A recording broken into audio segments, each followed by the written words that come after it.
А у вас бывало такое, что строители или ремонтники, которые ремонт делают, косячат? Вроде вы платите обычные деньги рыночные, не экономите на всем, не нанимаете там пьяного соседа, а платите, по отзывам или по рекомендациям нашли строителей, которые будут что-то вам строить. И вот даже они косячат. Делали мы фундамент, накосячили, делали стены, накосячили, строили бассейн, накосячили, строили отмостку, накосячили. И причем все строители были разные, и все косячат. Напишите в комментариях, бывало ли у вас такое или только у нас так. Обязательно досмотрите это видео до конца.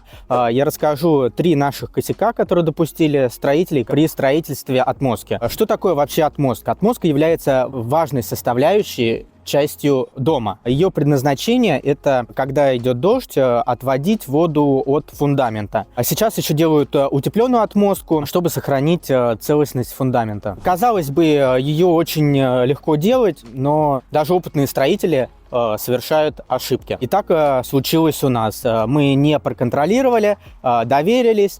Но самый первый косяк, который мы обнаружили, заливали отмостку летом, строители ее залили.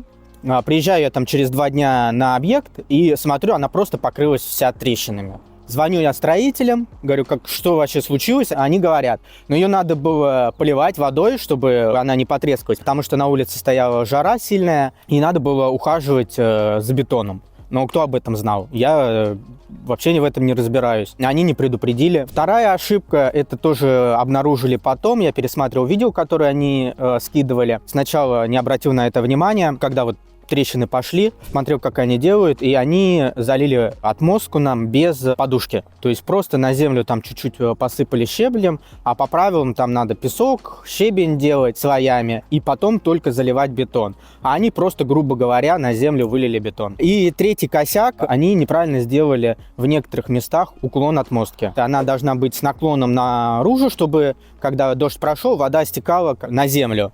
А она у нас была просто прямая, и когда шел дождь, просто образовывались лужи, а в некоторых местах даже наоборот уклон был к фундаменту.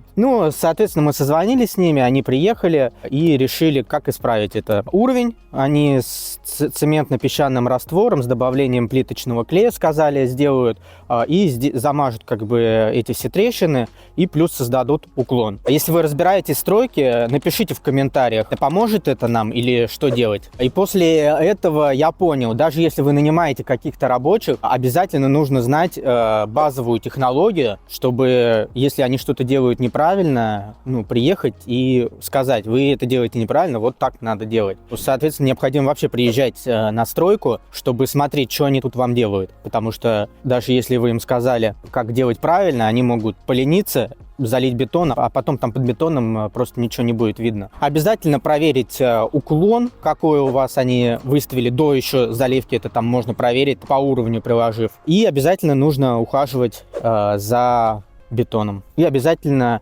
нужно проверить, сделали ли они вам подушку.